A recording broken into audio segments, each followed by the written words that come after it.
जब भी कोई खुशखबरी आती है तो उसे सबसे पहले परिवार के साथ बांटा जाता है। आपके साथ हमारा रिश्ता भी परिवार जैसा है, इसलिए हमारे आज के अगले विश्लेषण से पहले आपको एक अच्छी खबर के बारे में जानकारी देना चाहते हैं। डीएनए में पश्चिमी उत्तर प्रदेश के 6 जिलों में हिंडन नदी के पानी से हो रहे कैंसर पर हमारी सीरीज का एक बड़ा असर हुआ है। उत्तर प्रदेश के कृषि उत्पादन आयुक्त ने 6 जिलों के जिला अधिकारियों को यह निर्देश जारी किया है और उन्होंने हिंडन नदी से लगे गाजियाबाद, बागपत, सहारनपुर, मेरठ, मुजफ्फरनगर और शामली के जिला पंचायत अधिकारी और जल निगम के अफसरों को एक टीम बनाने के निर्देश दिए हैं। इसके अलावा उन सभी हैंडपंप्स को सील किए जाने या उखाड़ने के निर्देश दिए गए हैं जिन पर लाल रंग से लिखा गया था कि ये पानी पीने के योग्य नहीं है। इन जिलों के गांवों में रहने वाले लोगों को राहत देने के लिए पीने के पानी की वैकल्पिक व्यवस्था किए जाने के आदेश भी दिए गए हैं और साथ ही गांव के लोगों को ये जानकारी दिए जाने के निर्देश दिए गए हैं कि वो उन हैंडपंप्स के पानी का इस्तेमाल ना करें। अच्छी सेहत बनाए रखने के लिए अच्छा भोजन करना बहुत जरूरी है। आयुर्वेद के अनुसार युक्त आहार यानी उचित भोजन स्वास्थ्य और विकास को बढ़ावा देता है, जबकि अयुक्त आहार यानी अनुचित भोजन गंभीर बीमारियों की वजह बनता है। हमें आपकी सेहत का हमेशा ख्याल रहता है और इसीलिए डीएनए में हम अक्सर आपको जागरूक करने वाले विश्लेषण दिखाते रहते हैं। हमने ग्राउंड रिपोर्टिंग की मदद से आपको ये जानकारी दी कि कैसे पश्चिमी उत्तर प्रदेश के 6 जिलों में बसे करीब 154 गांवों की आबादी कैंसर वाला धीमा जहर खाने पर मजबूर है, क्योंकि उसके पास इसके अलावा कोई दूसरा विकल्प है ही नहीं। कारखानों से निकलने वाला इंडस्ट्रियल वेस्ट कृष्णा, काली और हिंडन नदी में जहर घोल चुका है और ये जहर धीरे धीरे आपके किचन में अपनी जगह बना रहा है। हो सकता है कि आप में से बहुत से लोग अपने पूरे परिवार के साथ हर रोज इसी जहर का सेवन कर रहे हो। आज हम आपसे ये अपील करना चाहते हैं कि आप पेन और पेपर लेकर बैठें और नोट करें कि आप हर रोज कौन कौन सी जहरीली सब्जियों का सेवन कर रहे हैं। लेकिन इस विश्लेषण से पहले मैं आपसे कुछ बातें शेयर करना चाहता हूं। ये बात किसी से भी छिपी हुई नहीं है कि हमारे देश की नदियां कितनी ज्यादा प्रदूषित हैं। कारखानों से निकलने वाले कचरे और शहरों की गंदगी को सीधे नदियों में बहा दिया जाता है, जिससे नदियों का पानी जहरीला हो जाता है और इसी दूषित पानी से सींचे गए खेतों की फसलें और सब्जियां आपको हर रोज धीमा जहर दे रही हैं। Indian council of agricultural research की एक रिपोर्ट के मुताबिक नदियों के किनारे उगाई जाने वाली 50% फसलों में विषैले तत्व पाए जाने की आशंका रहती है। इसके अलावा कीटनाशकों और रसायनों के इस्तेमाल ने भी फसलों को जहरीला बना दिया है। अनाज ही नहीं, दलहन, फल और सब्जियों में भी रसायनों के प्रयोग की वजह से विषैले तत्व पाए जाते हैं जो स्वास्थ्य के लिए बेहद हानिकारक है।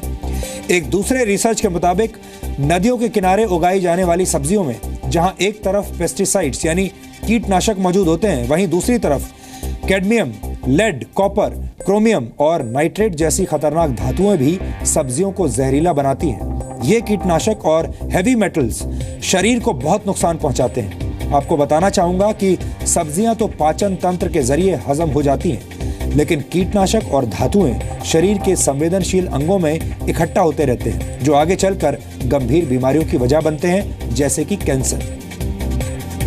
इस प्रकार के जहरीले तत्व आलू, पालक, फूल गोभी, बैंगन और टमाटर की दूषित फसलों में पाए जाते हैं। स्वास्थ्य विशेषज्ञों का मानना है कि नदियों में मौजूद खतरनाक केमिकल्स लगातार अनाज, फल और सब्जियों के साथ इंसान के शरीर में प्रवेश कर रहे हैं और ये देश के ज्यादातर हिस्सों में हो रहा है। ये समस्या सिर्फ एक इलाके तक सीमित नहीं है।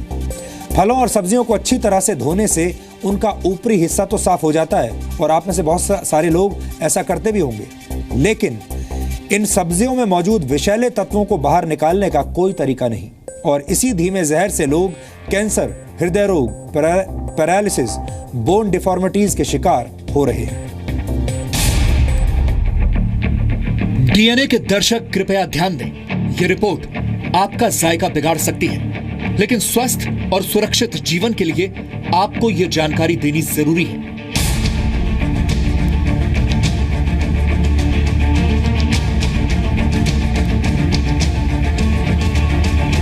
ऐसे केमिकलों का छिड़काव इसके ऊपर किया हुआ है कि कोई भी विषैला कीड़ा, जैसे कि सांप है आपका, वो इसमें घुस नहीं पाएगा।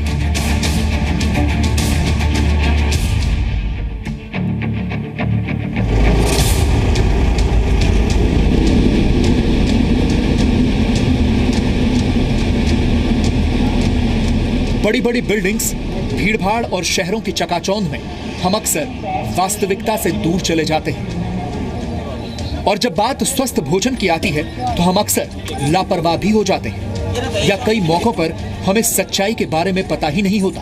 अगर आप दिल्ली या उससे सटे इलाकों जैसे नोएडा या गाजियाबाद में रहते हैं तो ये रिपोर्ट आपकी रातों की नींद छीन सकती है। देश की राजधानी दिल्ली से महज 15 से 20 किलोमीटर दूर गाजियाबाद जिले का एक गांव है मोर्टी, और वो गांव हिंडन नदी के ठीक किनारे बसा है। ये हमारी दाहिनी तरफ आप देख रहे हैं, ये हिंडन नदी है और इस गांव के आसपास की जो ज़मीनें हैं उसमें जो खेती होती है वो सब्जियों की खेती होती है। हालांकि दूसरे अनाज भी उपजाए जाते हैं। यही पानी इन खेतों में पहुंचाया जाता है। आप देख रहे हैं मशीन अभी थोड़ी देर पहले चली थी और ये पूरा पानी आपको दिख रहा होगा। ये हिस्सा आप देख रहे हैं, यहाँ से ये पानी पूरा निकलता है और ये पानी इस रास्ते से होता हुआ खेतों तक पहुँचता है। हिंडन नदी का पानी सब्जियों को सींचने के लिए। प्रदीप जी, सबसे अहम सवाल जो मैं आपसे पूछना चाहूँगा वो ये, आप तो मोर्टी गांव के प्रधान हैं जी। यहाँ जो सब्जियाँ उगाई जाती हैं वो सब्जियाँ आपको अगर कहा जाए कि आप अपने घर में ये सब्जी तोड़ के ले जाइए, क्योंकि आप तो वैसे ही लेके जा सकते हैं, आपको पैसे भी नहीं देने, आप बनवाएंगे सब्जी है? बिल्कुल नहीं सर। ऐसा क्यों? दूषित है सर, पानी में बदबू आती है इसमें।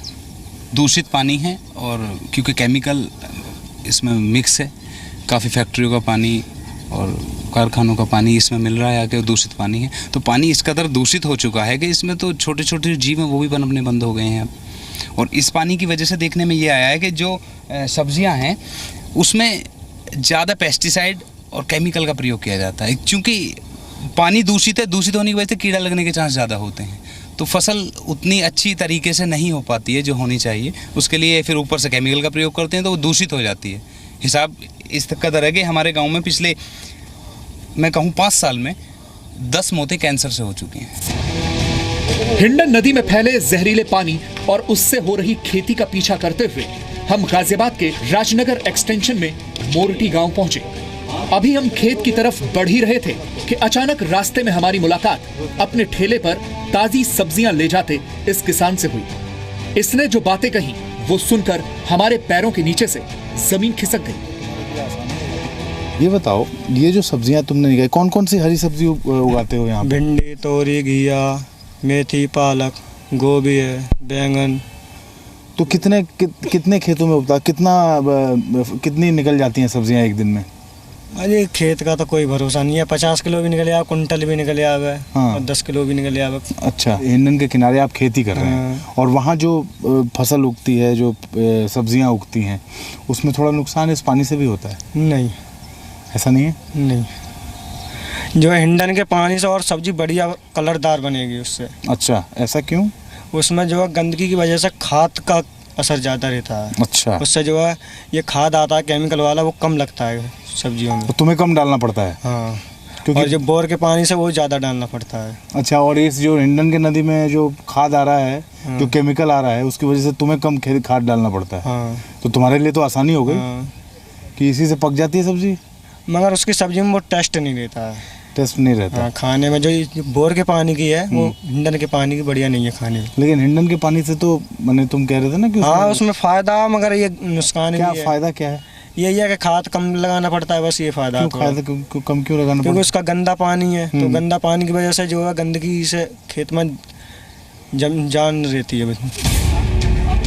हमें उस जगह पहुंचना था जहां कैंसर वाली थाली की खेती की जा रही थी, और जैसे ही हम हिंडन नदी के काले जहरीले पानी के करीब पहुंचे, दूध का दूध पानी का पानी हो गया।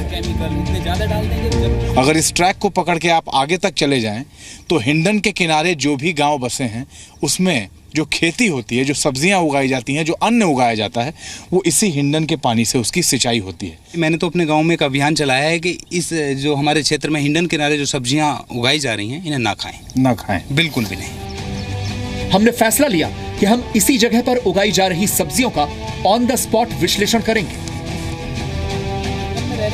थोड़ी दूरी पर हमें हरी हरी मिर्च की फसल दिखाई दी, लेकिन इस मिर्च का सच ये था कि ये न सिर्फ तीखी थी बल्कि जहरीली भी थी। हिंडन नदी के किनारे मिर्च की खेती हुई है, और ये पूरा आगे तक जो आप देख रहे हैं, ये मिर्च की फसल तैयार है, और फसल ऑलमोस्ट तैयार है अब इसे यहाँ से तोड़ के और किसान ले जाएंगे बेचने के लिए। प्रदीप जी हमारे साथ हैं।